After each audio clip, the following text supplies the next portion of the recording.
Air passenger duty, another one of the big problems. And we're a part of the Fair Tax and Flying campaign group on that one.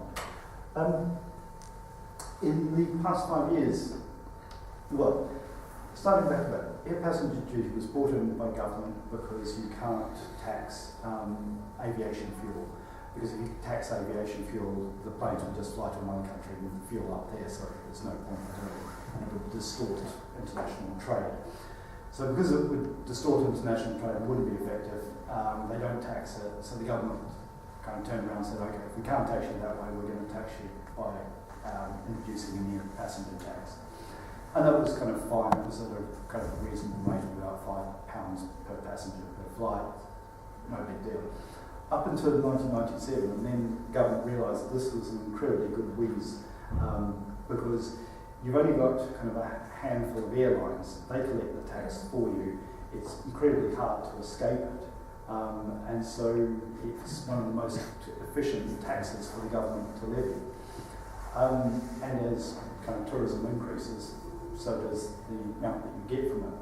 And also half the people that you tax, of course, are overseas visitors who don't vote here anyway, so who cares about it. So it's an absolutely right tax for government to increase. And they've cottoned on to that since 2007. It's increased by 360%.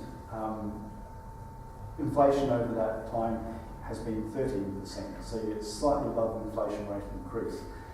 And now contributes just under $3 billion a year to the exchequer.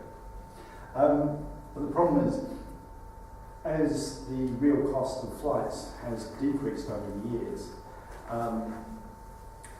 and the kind of air passenger duty has increased.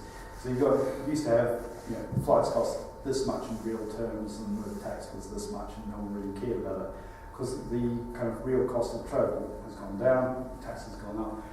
It is now a significant part of the cost of the ticket. For many destinations, it's over 20%, and some destinations with flights, it's getting up around the 40% of the cost of the flight is just the tax on top of it.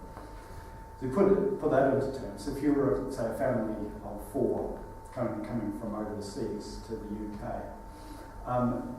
you are paying for an extra seat, basically, to take the taxman on holiday with you. And that's the thing it has. When I say it was introduced as a kind of a environmental aviation tax, it's now basically kind of very much covering the cost of the environmental impact, and also, actually more so than when I did this, because I didn't include this year's increase in air passenger duty.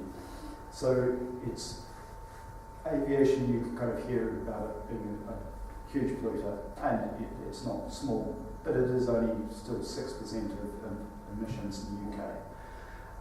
But it is more than kind of paying its way in terms of taxation on it. And of course you've got an emissions trading scheme that's now been introduced by Europe, so you're now kind of effectively getting a double taxation of aviation.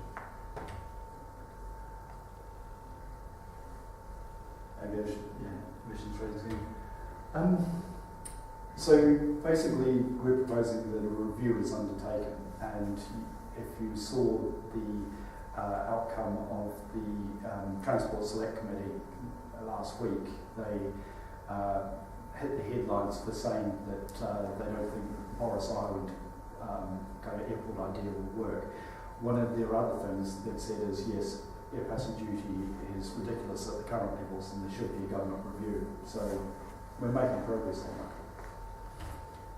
And again, that's the website of the campaign. If you want to have a look at it, it's got a new tool on it the other day where you type in where you're going in the world and it will tell you how much tax you're paying.